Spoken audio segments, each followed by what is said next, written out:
You're about to make a trade. Which you do you listen to? Is it get optioning those options? Or let's do a little research. Learn more at finra.org/trade-smart. John Smith came in one day, reported his wife missing. They couldn't bring the case together. There was no bodies, no physical evidence, and it went cold. When I first went to John, I thought he was a con. I felt, how can people be stupid to believe such a thing? John's assistant instructed me to bring items that belonged to whoever the victim was in this case. I'm a guy who deals in logic and evidence. John had provided a lot of information that was very relevant to the case, and even information at that time we had not yet known about the case. How this man could know the specific details that he was providing me didn't make sense to me. How did Bob Hilland find that person? This is one of the ways. Bob represents those people who don't have a belief system.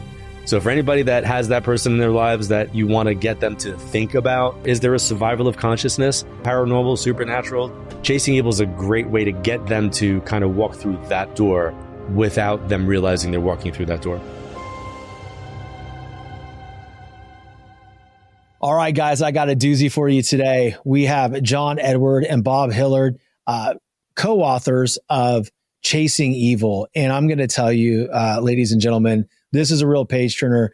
For those of you who know me very well or may not know, I'm not a massive reader. But when I open this book, I literally cannot put it down. So, guys, welcome to the show. Excited to talk about this.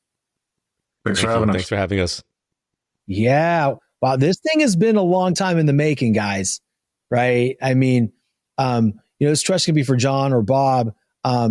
Actually, Bob, let's start with you. You know, this case, this cold case that would just kind of haunted the community, but you had interactions with this gentleman early on when they brought him in for questioning. So why don't you start off your experience there and how it catapulted into this massive thing that you guys are creating together? Yeah, so I started my career many years ago in the 90s. I was a police officer in this small town in Jersey. And this man by the name of John Smith came in one day, reported his wife missing. I was not involved in the case. I was a young cop. When did making plans get this complicated? It's time to streamline with WhatsApp, the secure messaging app that brings the whole group together.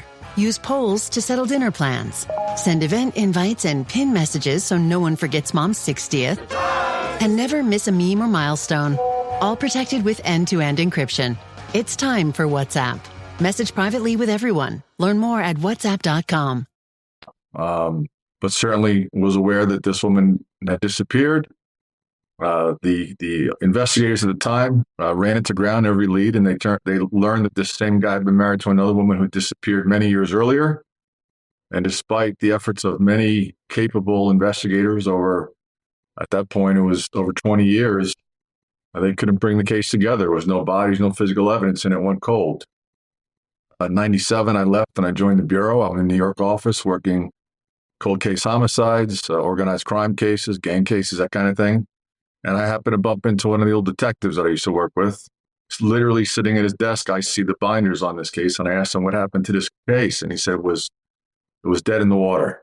So because of my connection, I decided to start investigating it. So that was my entry into the investigation. And it's interesting. So for the audience to know, John Edward, was previously crossing over. He's an author, very big name in this industry, and you were doing readings on air, right? And that's how Bob really kind of heard about you and really pushed back on that fact, though. So, eventually you guys started working together secretly. Hey, business owners, we know you know the importance of maximizing every dollar. With the Delta SkyMiles Reserve Business American Express card, you can make your expenses work just as hard as you. From afternoon coffee runs to stocking office supplies and even team dinners, you can earn miles on all your business expenses. Plus, you can earn 125,000 bonus miles for a limited time through October 29th. The Delta SkyMiles Reserve Business Card. If you travel, you know. Minimum spending requirements and terms apply. Offer ends October 29th, 2025. Right? Because, John, if I'm correct, you didn't want people to know you were working with law enforcement at the time, correct? No, my dad was a New York City police officer, and one of the edicts that he gave me was, 1, don't sully our name and embarrass me, and 2, don't say you're working with the police, like in a very cliche kind of way. Don't do that. And I really had no interest. Like legitimately, it wasn't what my calling was. It wasn't what I was interested in doing. My role was to help people kind of like evolve through maybe their grief or whatever the circumstances that they were kind of going through. I had gotten a phone call from Bob in the office, and my assistant at the time, I think in hindsight, and Bob and I just discovered this not too long ago, I thought Bob had called me a number of times and he was like, nope, just once. But my assistant at the time was, I think, intrigued that the FBI was like calling the office. So she made it like urgent. And Bob came in, and I think that one instance for me was like, I'm going to see if I can help. It was something I normally would not have done, but because of the way that it was, put to me, like I was like, yeah, I'll try to help. And that connection is what sparked off a 3-decade friendship now, relationship. He's like my brother. That's awesome. That's awesome. How was it for you, John, just to go back and kind of learn how Bob viewed the medium space? When it comes to what your family eats and drinks, you know your choices matter. You're the expert because you know what fits your life. And getting it right starts with good information. That's why America's beverage companies are sharing more information about our ingredients at goodtoknowfacts.org. No spin, no judgments, just the facts straight from the experts for more than 140 beverage ingredients. Visit goodtoknowfacts.org. The psychic space prior to working with you. It wasn't ever something that I was like, oh, I can't believe you never believed, or I can't believe you were coming from a place of trying to like bust me as a fraud. I think because of the way that I came into the subject matter, I came into it in very much the same way. I didn't really believe that this world of energy existed in the way that it does. And because at the age of 15, I had my own meeting with a psychic that put me on my path. I discovered the reality of something being validated for me. So I kind of knew the journey that he could go on or would go on. That was up to him, but it's no different than any other client that sits in front of me. I can only do what I do. I can give them insights and information, and how that they work with that in their lives is really up to them. Bob, I found it pretty funny, and thank you for that, John. I found it pretty funny when you're going to meet him for the first time. You brought all these things that were related to the case, right? But then you brought a little test items too, didn't you?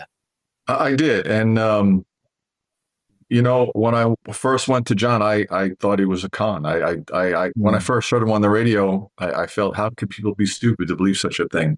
And I would shut the radio off, and this happened repeatedly. And then, I'm working probably 20 cases at the time. This was one of many. And I really think the universe or the circumstances brought it together. So to your question, Shawn, John's assistant instructed me to bring items that belonged to whoever the victim was in this case. They knew nothing. All they knew, I was Bob from the FBI, and I was investigating a case of somebody who was missing. It's all the information they had. So the day I went to meet with John, I went to several women in my office, and hey, can I borrow your necklace? Can I borrow your watch? Can I borrow whatever it is? And I put it in the bag with the belongings of the victim when I went to meet John. And I was confounded. We put these items before him, and if I had them in front of you now, you would not be able to discern one from the other. And he separated these things out and says, I don't know what these things are, but they have nothing to do with the reason you're here. And that certainly got my attention from the beginning. He then proceeded to pick up items that belonged to that victim and gave information that was not ambiguous or general. It was specific. It could not be denied. It was things in it. And I'm a guy who deals in logic and evidence, and how this man could know the specific details that he was providing me didn't make sense to me. It certainly confused me, but I could not deny what was happening. Well, that wasn't the only thing you learned that day, was it? Hey, we're going to take a quick break to hear from our Powered By sponsor. We're proud to announce a partnership between White Sands Treatment Centers and the Determined Society. With multiple locations across Florida, White Sands provides luxury, top-rated addiction treatment, from medical detox and inpatient care to outpatient support and long-term aftercare. Their resort-style campuses, expert clinicians, and holistic programs create real, lasting recovery. Together, we're committed to bringing hope, resources, and healing to those who need it most. White Sands Treatment Centers. No, it wasn't. At some point after John had provided a lot of information to myself and the detective that was very relevant to the case, and even information at that time we had not yet known about the case, but very specific things, because I heard John on the radio where he spoke to people on the phone via the radio, he could connect with their loved ones. So I arranged for him to connect to Fran, was the victim's name, her daughter. And in doing so, somehow or another, conversation focused on me and my family, and John revealed things to me that were impossible for him to have known, and actually told me things about my family that were unknown to me, and later verified through my parents. Your mom, yeah, I remember that. How was that for you? Because, when I was reading this book, it was just amazing to me. This whole interaction and this building of this relationship you have with John, right? Through the book, right? But I honestly felt like I was actually in this story, and just seeing the back and forth and the bridge that he was was able to build between you and your father, I think was the most powerful. Yeah, for sure. I describe my dad as Archie Bunker. If anybody remembers Archie Bunker, that was my pop. And I vividly remember the one I called my father and described some of the things. He was not an emotional man by nature, but certainly that day on the phone he was. But for me, that experience with John, I couldn't understand it. So for me, I'm the guy, if I don't understand something, I want to ask more questions. So that prompted me to go back to John and ask him more questions. It's like watching a magic trick. I want to know how the magicians are doing this. And I don't want to be conned, but yet I couldn't deny the things he was saying. So that prompted me to go back. And I think our relationship built slowly over time. And from that one case, John would start getting details on other cases that I wasn't bringing to him. And it was mind-boggling to me. How is that for you, John? I mean, you're working on one thing and you start getting, your guides are giving you more information based on other things. And it's obviously hard to, you can't ignore it at that point. But at that point, did you kind of feel like, okay, this is exactly where I'm supposed to be and this is how I'm supposed to help? So I think for me, I've kind of felt like if you would say to me back then, hey, can you do dumbbell curls and how much can you curl? I would, and I go, yeah, I think I could probably do 15 pounds, I could probably do 20 pounds. And then Bob came into the office and said, hey, can you lift this? And they were like 80-pound dumbbells. And I'd be like, yeah, I don't think I could do that. And then I went and did it. And I was like, oh, I actually can do this. It kind of was like a new discovery of an aspect of something that I didn't think I can do. So for me, I think it became a way that I can stretch. And another analogy I can give to you, Shawn, is when I first started doing this in a public way and I was like being invited on media. I was invited on a radio show in Florida, and I was also talking to somebody in Manhattan about going on radio. And the person in New York said, are you nervous about coming on? And I went, well, I don't know if I could do this over the radio. I mean, I know I could do it over the phone, but I don't know if I could do it over the radio, especially adding in like nerves. So I said, she goes, well, you don't live in Florida. She goes, why don't you go do it in Florida? She's like, if you suck, she's like, only the people in Florida are going to know. They're not going to know in New York where you live. So I was like, that is a good point. It kind of felt like that. Like, it felt like, well, if I suck working with Bob, only Bob's going to know. If I can't really do this, it's not going to be like, I'm going to like fall on my face in front of people. Right. And it was like this whole new fun way of stretching when you're used to doing something one way that nobody would ever ask me to do. So it was a new discovery. And it's pretty cool because you're playing, you're playing a hand in justice, right? That's you're helping tie up loose ends and bring people, to justice that, these families, that are out there that are still, they can't stop grieving because the unsolved mysteries, the unsolved murders. I mean, it's a big part of everything that they were doing. It was funny because I was, when I was reading, I was going, I remember the show called White Collar where, Neil Caffrey, he helps the FBI. And I just go, oh, this is like that kind of concept, but like way different, right? Like way different. But there's a level of, showing that true collaboration can really change lives. And that's what I love to see here. But it's also something that I discovered when Bob would come to me with information, right? Or a case, or he never provided me with details. It was almost like, here's something I need you to put your focus on. If I could show people the level of dedication and determination that Bob brought to the individual cases, I think it really shines a light on people who are like the unsung heroes that are fighting for justice for everybody, that never gets an accolade, a celebration, or an acknowledgement of what are the sacrifices that somebody goes through in order to get that justice, in order to achieve that. That I got invested in. I got invested in him, in what he was doing and where he was coming from, because I was equally as passionate in doing it in my world. And now I'm watching somebody doing it in theirs. And I was like, if I could help here, I want to. Thank you. Bob, we're talking about sacrifice, right? And, when no matter what we do in life, whether you do what John does, you're an FBI agent, or even what I do, there's certain sacrifices that come with it, right? And a lot of times it could be family. I really enjoyed your transparency within the pages of the struggles, with Alex in the beginning, like when this case came up, I just started getting to the point where I think she's getting really ticked off. Yeah. Right. She walked out of the room saying, I hate your job. But I just would imagine that's such a hard spot to be in, because you love your family, you love your two, your son and your daughter, but you also have this sense of responsibility to bring people to justice and close this case. So, man, how did you walk through that? In retrospect, I wish I was better at both, right? I mean, you want to be all things to all people.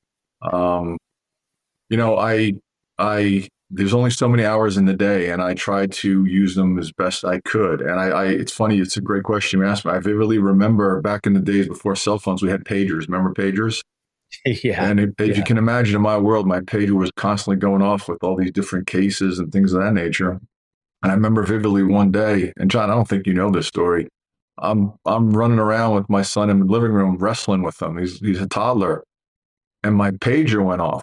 And my little boy, Connor, picked up the pager and threw it against the wall. Because for him, when he heard the pager go off, he knew that meant Dad was going away. And I remember that moment and how sad that was. It's hard. I think that I wanted to be all things to all people. I don't think, no matter what your career is, it's hard to do that, right? With age comes experience. And, if I could go back again, I would probably do it a little bit differently. But I'm not a guy that does things by half measure. I'm all in. And that's a strength, but it's also a converse weakness, right? I could feel that, and thank you for that story about Connor throwing your pager against the wall, because, for the audience listening, that's not disrespect. That means into playtime and into connection with Dad. And we all know kids they don't want all the fancy things. All they really want is presence. They want those moments with their parents. And so that was a symbol that symbolized the end of that time, that time that he had with you, that most of the time, like, you're at work, and when you get home, you try to disconnect, but the world doesn't stop turning.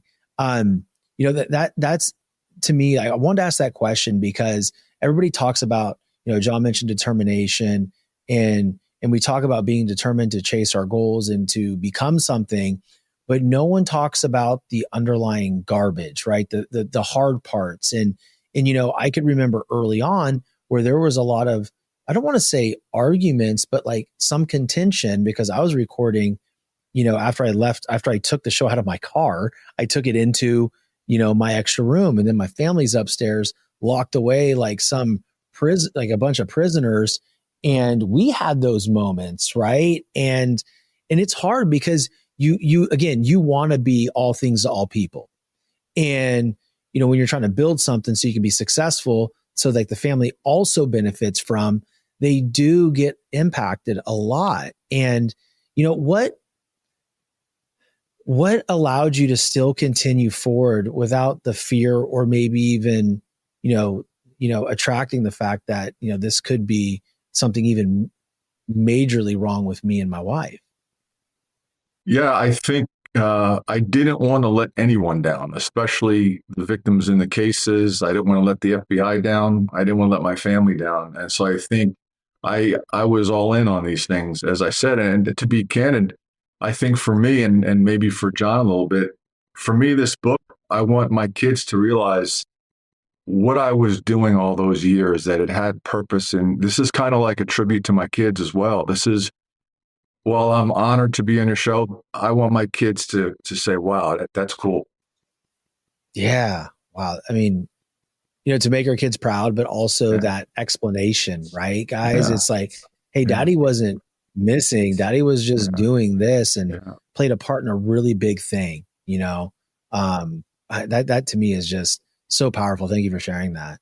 And I can concur. Like, I have 3 children, I want them to see what I'm doing. I want them to see all the cool things, all the amazing people I get to talk to, all the fun experiences, traveling and things like that, because I just want them to know that they can too. That's it. That's it. So John, we were going back and forth a little bit on Instagram last night. Yep. And it was really eerie. Okay. Bob, you don't know this, but I think this is a fun story. So earlier on in the day, I opened the PDF for the first time and I read for like an hour straight. Then I had some things to do, came back to it for a little while. And, later on after we got the kids to bed, I went right to my computer and I opened up the book and it was already bookmarked. Like, I didn't close it out of if you knew me, you would know that this doesn't happen. Okay.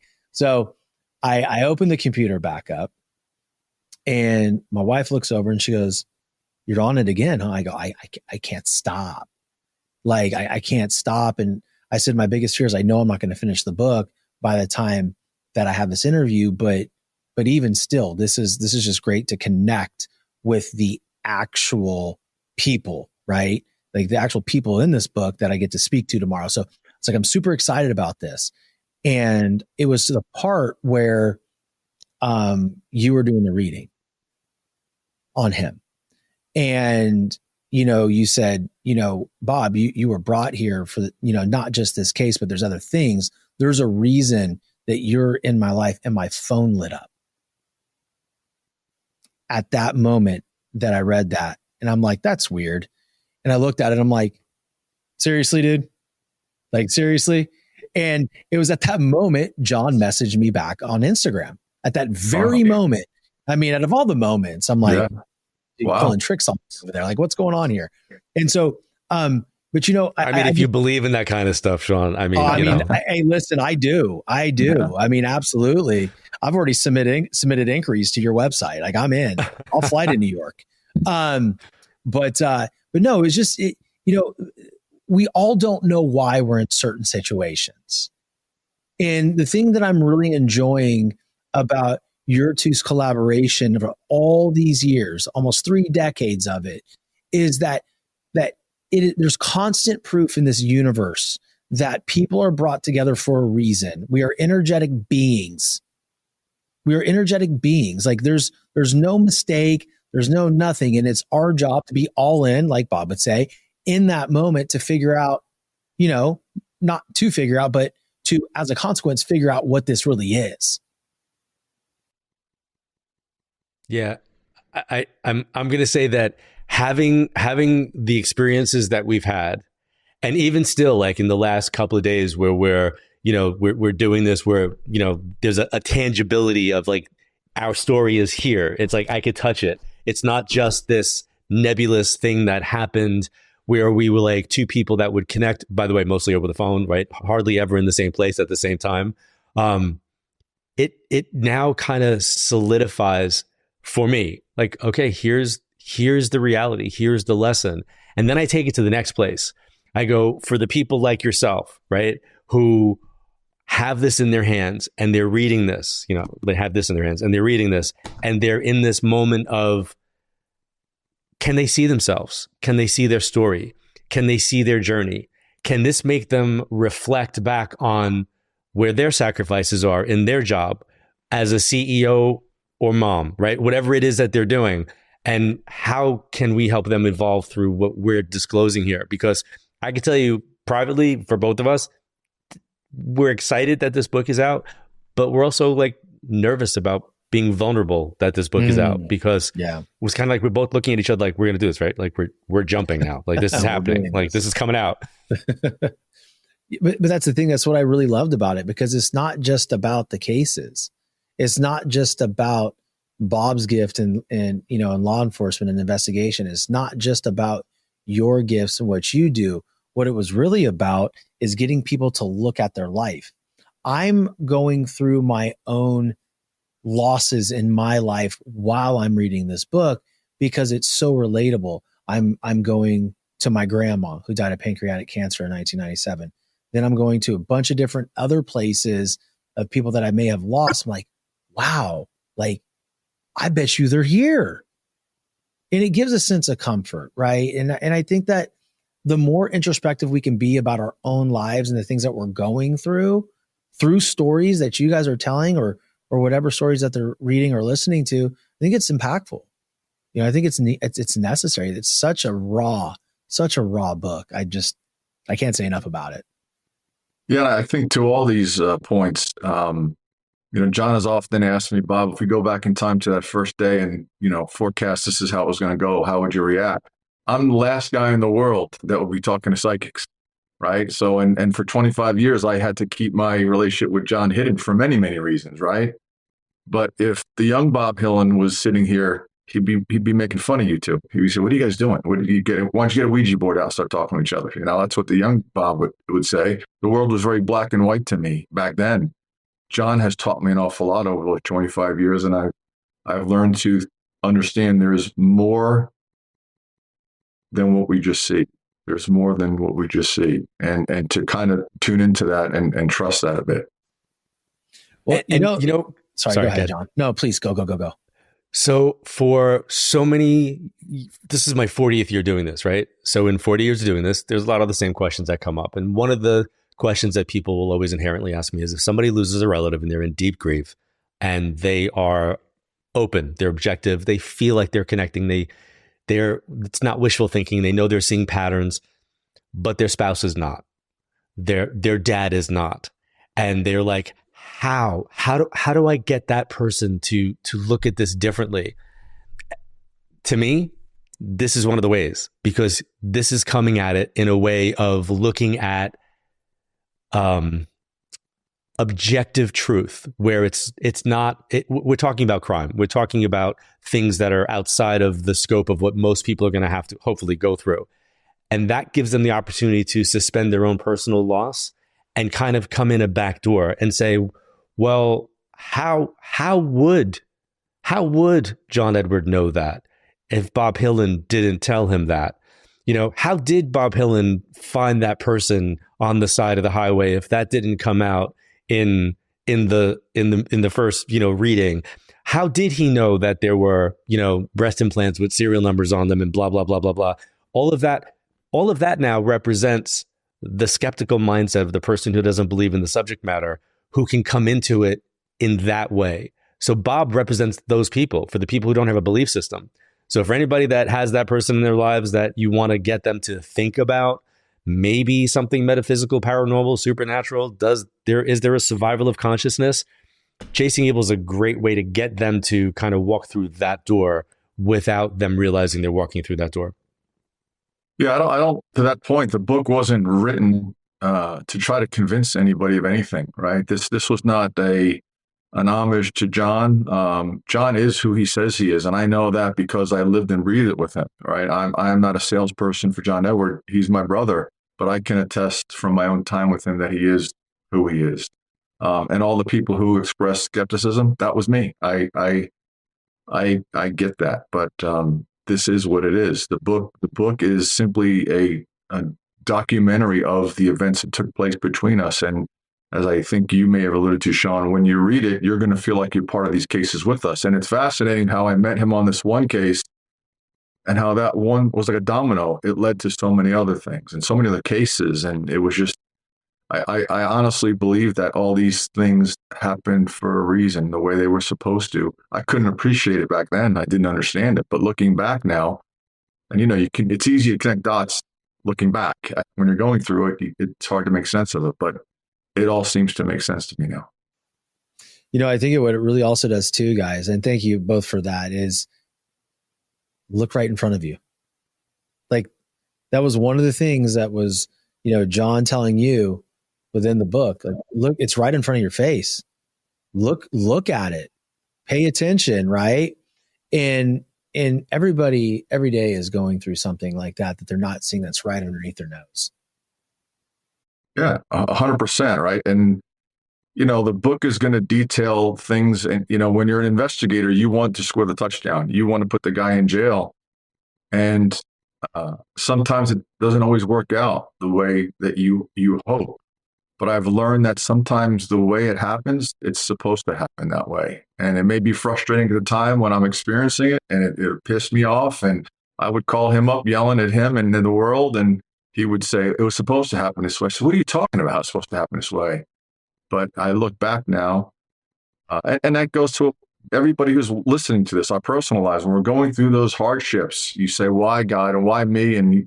But then years later, you say, you know what? I had to go through those things to get to this really great thing. If I didn't experience all those trials and tribulations and get knocked down, I wouldn't have achieved this great thing. And I think, to me, that's represented in the book as well.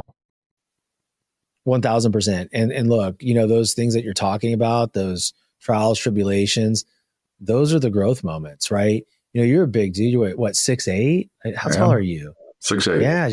Massive man, right?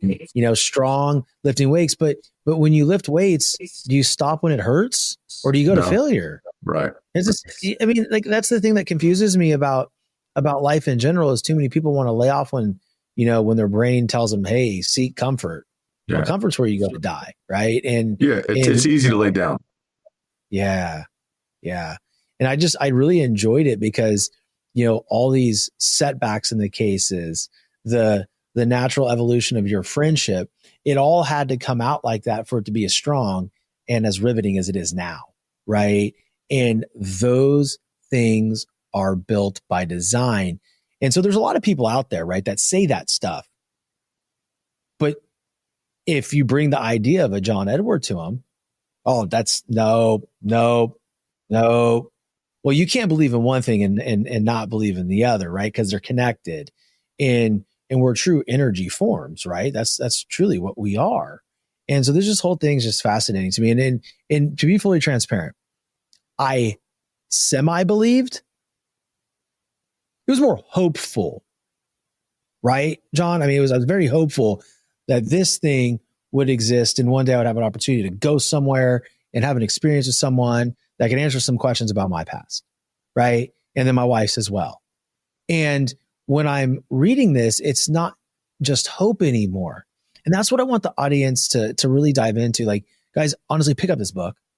Just pick up the book, read it. I mean, preferably a hard copy, but if you need to read it on the internet or an audiobook, listen to it, read it. Because here's the thing, what they're going to find, guys, is they're going to find evidence of you guys piecing something together.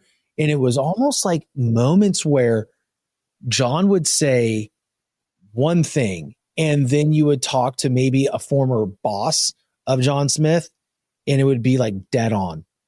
It would be dead on about control, just pure evil. Or oftentimes he would say things to me that were silly, and he said, oh, they're showing me whatever, a soccer ball. They're showing me this. I'm like, what does that mean? The hell does that mean? And like, I don't want to say dismissive of it, but that's how it felt to me. And then when that moment happened, when that thing manifested or appeared, it was like an out-of-body experience. And I go, oh my God. And then the trick for me was not talking myself out of, oh, this was a coincidence. This was just, because it's easy to do that, right? It's easy to explain it away. But through experience, I started realizing this isn't just a soccer ball. This isn't just this. This has purpose and meaning. And I think as I grew with my relationship with John, the better I could appreciate that and understand that and not question it. Maybe that's it. and Shawn, for me, the fun part being like the Robin to Batman here was kind of like watching the tenacity of some of the things that this man did, where I'd be like, you did what now?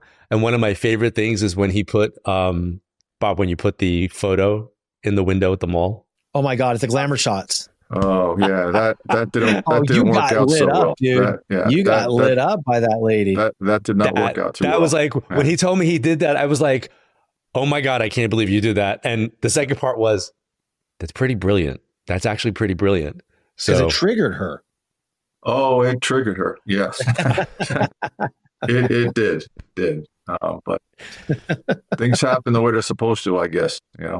That, and then Shawn, did you get up to the confrontation moment where Bob put like the whole sting operation together, where everybody was being confronted in John Smith's world yet? Yeah. So I'm at the part where we were just talking about it. And then the one agent said, no, this is a bad idea.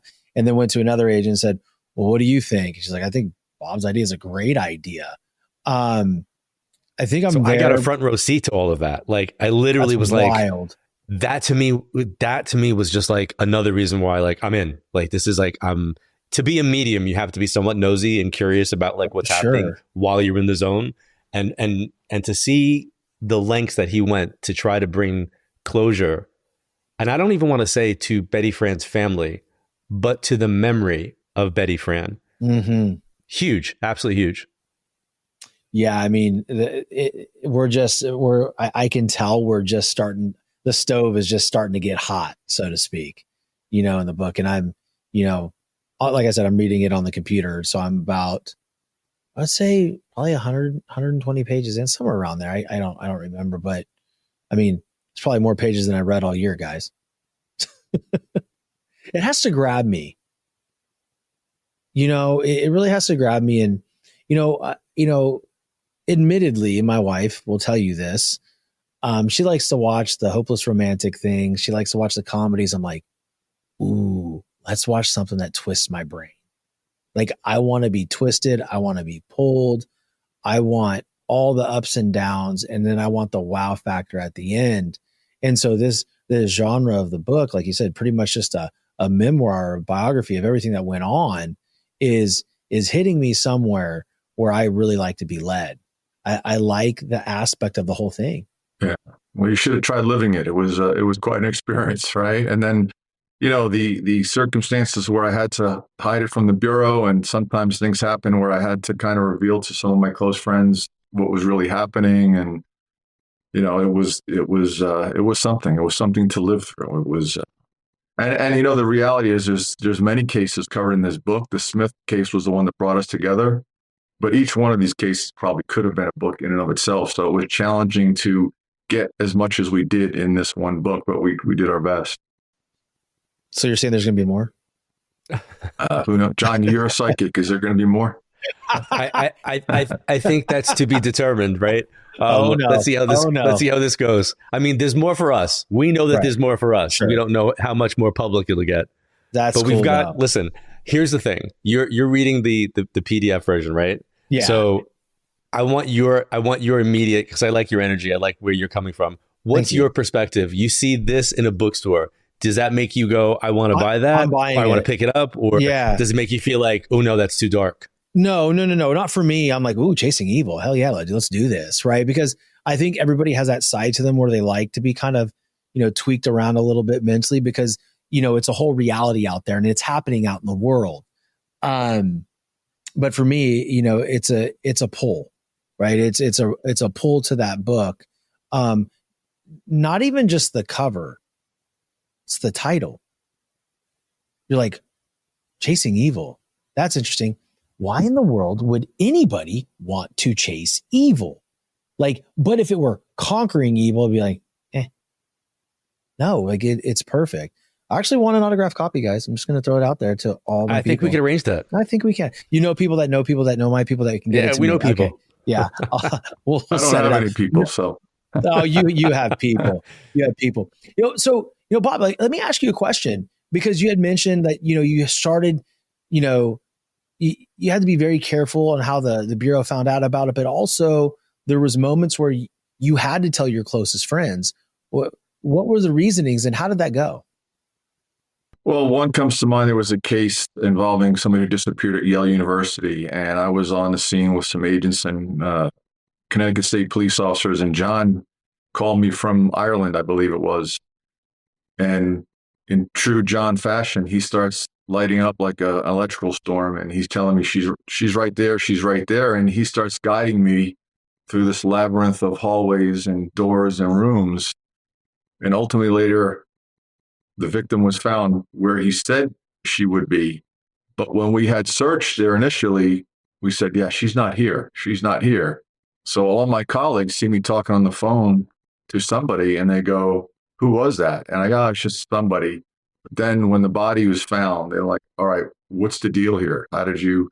Well, then there was another case where, unbeknownst to me, somebody was in my proximity at midnight on a hill when I was looking for a missing boy. And he overheard me talking to John. That was another time. So I was very careful, right? I certainly did not want to disclose my relationship with John to anyone. So, but somehow we managed pretty successfully. How did you guys work through that? I mean, when a couple of people started finding out, did you call John and be like, hey, this is going on? And how did that work between you two? Yeah, I think there were kind of one-off occasions, right? And the people who I did disclose it to were people that I had relationships with, and they were my colleagues, my friends, and the circumstances were so specific when they would say, hey, Bob, how did you know to look there? What brought you there? It wasn't like I was psychic. It wasn't like I had this ability. What really is going on there? So, when they heard the story, even from their perspective, and by the way, they are in the book. Some of these FBI agents have been interviewed for the book. Their testimony is in there as well. They would tell you it's undeniable. There's no way Bob could have known this. There's no way these things could have manifested, right? So it is what it is. That's how it went down. And then there were other times when I was able to kind of create some kind of cover story, just lucky guess, or I had a source. A source told me that's a big Bureau thing. I got a source. Well, you got a pretty good damn source. Who's your source? In the Bureau, you don't say who's your source. That's like, who's your girlfriend? You don't tell who your girlfriend is, right? So, and I think, Shawn, what was cool is like about a week and a half ago, one of the producers from Crossing Over got a copy of the book and she read it and she called me up and she was like, dude, oh my God, all of this was going on while we were filming the show and you never talked about it. You never said a word. I was like, no. Well, it's funny you say that because I do remember early on in our relationship, you were filming in Manhattan and I would show up and, it's hard for me to not stand out, right? You don't blend, Bob. And all of a sudden I would see all these people look at me and say like, all right, are we in trouble? What's going on? Who is this guy? And so it's interesting from your perspective, I guess, too, as well. But here was my cover. You ready? I was having severe death threats. I mean, you know that, right? Because some of them you actually you made sure that I was safe. But we had gotten a really bad one where somebody had described in great detail what they wanted to do to me, my wife, my dogs. It was pretty graphic. It was a very scary period of time. So Bob showing up at that time, they just automatically assumed it's a security thing. He's just it's we don't need to know about that. It's about security. So that's what they thought. They had no idea it was all this other stuff. And then ironically, my wife at the time, she never believed. And she's met John several times, but she thought I was an idiot. I was a fool. What am I doing with this guy? How dumb could I be? The whole time. So that was another friction point where, my relationship with John was galvanized. I knew who he was and what he was. And I've got my wife next to me saying, what are you, stupid? So that was enjoyable. Yeah, it sounds like a blast, man. It was. Yeah, and then I have my wife, when she's reading the book, literally says to me, so how much of this was fictionalized? And I'm like, none of it. It's all documented from like Bob's stuff. And she's like, probing me like, I know, but for like story purposes, like, did you pump stuff up? Did you make it sound like, better? So I legit called Bob, put him on speaker. And I said, Bob, how much of this book is fiction? And Bob's like, none of it. You were there. He goes, why are you asking me this? I was like, oh, no. You're on speaker. This is for Sandra. I needed Sandra to hear it from you that this is all happening. Wants to know. Yeah. That's funny. I'll tell you this, Shawn. Law enforcement, just a culture. We're great at when we get together, we share war stories. It's part of the culture, right? And we do that for many reasons. Number one, so we can learn from each other. Like I had this case. Let me tell you how it went down, what we did. But we're notorious for telling our stories. The very few times where I shared with my colleagues my stories about John, you could have knocked them over with a feather. Their jaws dropped. They said, you got to be kidding me. It was so for me to have that reaction amongst people who were very experienced, very seasoned when they heard the story, especially me. I'm the last guy in the world. Bob Hilland doesn't talk to psychics. Not Bob. And for me to come forward and tell this, to get their reaction, if your audience has any kind of interest in true crime and the paranormal, they're going to be riveted to the story. I mean, it piques a curiosity, guys, right? I mean, for the people out there, listening right now or even watching, could that right there, what you just said, no matter where they're at in their life, no matter what their belief level or hope level, this stuff is real. You just made them think. But what if? Right? Like, to me, it's irrefutable after reading the first 100 pages. Like with some of the stuff that went on, I'm like, good Lord. I would offer this too, right? I appreciate all the skeptical comments that we've heard. And certainly I get it because I was that guy. But, law enforcement, no matter how diligent you are, there are times when you can run down every lead and you may know that this is the guy and this is what happened, but proving it is another thing. But to those skeptics, I would say, what if, God forbid, one of your loved ones was missing? Something happened. And Bob Hilland is running this down, and I run into every dead end, and there's no stone I've left unturned. But I just happen to have this friend of mine over here, John, who maybe can create new leads for me, or maybe who could give me a pointer or give me some direction. Would you not want me to talk to him? Right? I would venture to say there's going to be very few percentage of people say, nah, I'm good. Yeah, right. Sure. Like, why would you? What if? Yeah. What do you got to lose? I mean, you're already dealing with such loss. Yeah. Right. It's not like I had a magic. It wasn't like John was a magic 8 ball and I said, should I go do this? And the magic 8 ball said, most definitely. It's not how it worked, No, there was still a lot of work to be done on your behalf and a lot of collaboration with the Bureau and supporting law enforcement, everything like that. So I don't want them to think like, hey, he just told me this is what happened. Like he gave you clues, he led you to it, right? But what an amazing gift. John, does it tire you out ever? Like, it can be tiring. Imagine. Yeah, it can be draining. It can be tiring. It really, really depends upon the circumstances of the people that I'm encountering. Some people are just really, really lovely to work with. Some people have a lot of heavy stuff happening around them, and kind of navigating that is like swimming through Jello, molasses. It's not exactly an easy. It's not an easy swim, but wow. I'm dedicated to what I do. I want to leave people better than I find them, and I've said this publicly. I didn't solve anything. Any of these cases, Bob worked on. He solved. He gets the credit. All I did was provide him insights and guidance. No different than when somebody comes to me and they're grieving. I can't heal their grief. I can hopefully empower them with information that there's a survival of consciousness, and that information kind of puts them into the spiritual gym, and it's like spiritual fitness. What they do with that is really up to them. That's a great point. Like spiritual fitness, right? We're all searching for answers. We're all searching for a feeling.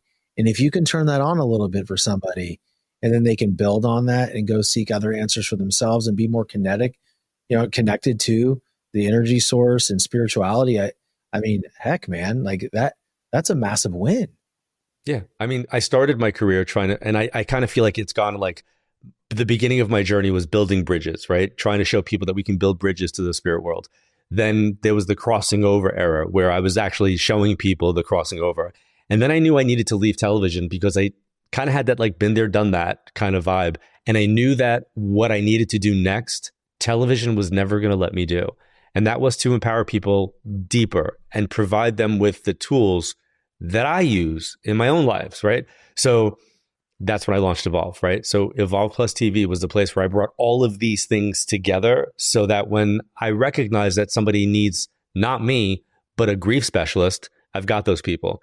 So whether people are interested in like mindfulness or astrology or any of the things that would be the circuit that you would run in your spiritual gym doing your spiritual fitness, I think it's important for people to be a seeker and explore so that they can discover new alternatives to put into action. That's amazing. So you actually help people turn that part on. I try to help people to recognize not to go be psychic, but to look at life through like an energetic lens. And ultimately, like, what's the lesson? And all through Chasing Evil, you'll see that with me and Bob. And I love the trajectory that early Bob has to now Bob, right? To see the journey of the language even that Bob would use, right? Like, even like today in the interview, Bob saying that the universe brought us together. Early Bob would not say that. I gathered that from the first 25, 50 pages. Yep. That's pretty awesome, guys. So you mentioned that there's a little bit of nervousness because now it's out. You mentioned also to me that someone from Crossing Over reached out to you and absolutely loved the book. Bob, what's your experience been like since it's been out? So this is new territory for me. I am a guy who always worked behind the scenes. Even though I'm a large guy, me doing what I'm doing now is new. And as you know, I started reading the book. It's very personally revealing too, right? And I am the opposite of that, right? I am the guy that I grew up. A guy doesn't have feelings. A guy doesn't have emotions. You just tuck your stuff away and you put your head down and you move forward.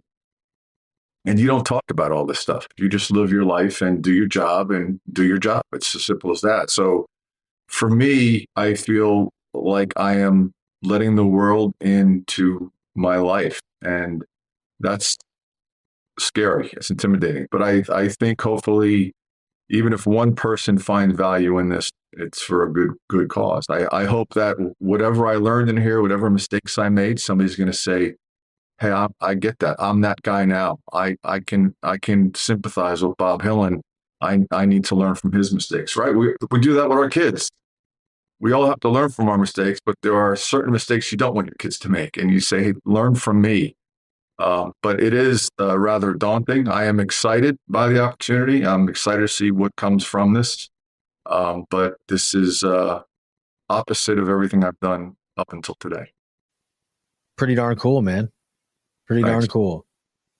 It's I grew up kind of the same way. Yeah. It was real men don't cry, all these different types of things. If you feel a certain way, push it down.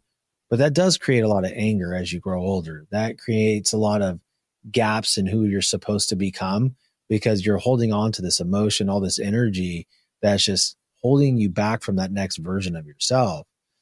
Yeah, I think that's spot on for me. While I learned an awful lot from John, as far as his abilities and working his cases, I think in reflection, I learned a lot about myself in this process that I didn't even begin to understand back then. I thought I knew myself, but hopefully with age and experience comes some wisdom. And I look back and I go, John, you really did teach me a lot. You really did. Well, I can go back to the Georgie story. Just even for that, and that was a big thing that your family didn't talk about that you were able to bring out. That's a part, even though you weren't around, it's a part of your history. It's a part of your family history. And I would also like to think that it relieved a massive boulder from your mom's shoulders. Yeah, I think every family has those skeletons, right? And, especially the older generation, you didn't talk about things. My family's great. You sweep things under the rug, and when it gets too big, you get under the rug, right? That's how a lot of old families were, at least mine Get was. a bigger rug, man. Yeah. And that's not the way to live life. That's not how healing happens. That just creates the opposite effect. And you got to sweep all that stuff out. You really got to, you got to reset everything. Guys, this is a different interview than anything I've ever done. Right. And it's, I want the audience to really be on this journey with me. and know that this is something different, because I don't take any pride in saying in keeping that in. I want everybody to know it, because, this is such an amazing topic. There were so many things that happened within both of your lives and in this book, that if the audience just gives it the chance to pick it up and read this darn thing, like, they could start to see a whole other side to life and dimensions and spirituality that could not just, even if it's not what you guys dealt with, right, at that level, but gives them that hope to move forward another day and know that they have impact on their life and that there's good forces out there, because we all know that you can't have good without the presence of evil. But it just gives so much hope. I think that's true. Recognizing your own weaknesses becomes a strength, right? And those areas you need to improve. John taught me that. And I will tell you personally, the best people I've ever met in my life have some of the most significant scars. They've been through the hardest stuff, right? Those are the people, like my go-to people are the ones that have gone through the stuff and have come out on the other side and are better for it. And I think the book will reveal that about me. And I would love to know, John, what did you learn from me in all the years we've been together? Oof, that list is a little bit too long. Perseverance, determination, specifics, details, not saying no to something when somebody in the face of adversity is saying you can't do that, finding a different way. It almost was striking chords that existed for me under the surface, and I kind of feel like amplified it. In almost every time you and I spoke about something that you were doing, because I would always sit back and just be like, this man's got tenacity. Like, I can't even imagine. It's interesting because the show is called The Determined Society. No, yeah. In this whole story, your whole friendship is literally the actual definition of determination. I mean, it's incredible. I really appreciate you guys, and I thank you guys. Thank you so much for coming on. I cannot wait to get this thing out for you guys, and get this out to the public so people can listen and hopefully have an open mind. My DMs are open if you want to come at me, but it's okay. You probably won't. I don't get too much hate, but now I'm talking to them. But I just encourage people to really come at this with an open mind. Go on the internet, search the book. Read a sample copy. I can guarantee you'll pick it up. So again, guys, thank you so much for coming on. You guys are amazing people, and it was just great to get to connect with you in this level. So thanks. Thank you. I appreciate it. Thank you. Thanks. All right. For the audience, you heard it, Chasing Evil by these amazing men, John Edward and Bob Hilland. Go pick it up, guys. Let me know what you think. Follow them. Follow John on Instagram. Bob, are you a social media guy? I am not, by design. I didn't take you for one. I didn't take you for one, but that's okay, guys. Again, guys, thank you so much for listening in. Until next time, stay determined.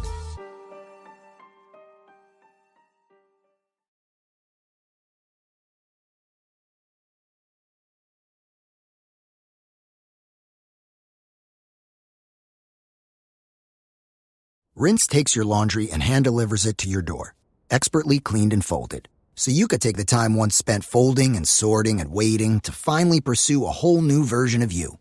Like Tea Time You. Or this Tea Time You. Or even this Tea Time You. So did you hear about Dave? Or even Tea Time You. So update on Dave. It's up to you. We'll take the laundry. Rinse. It's time to be great.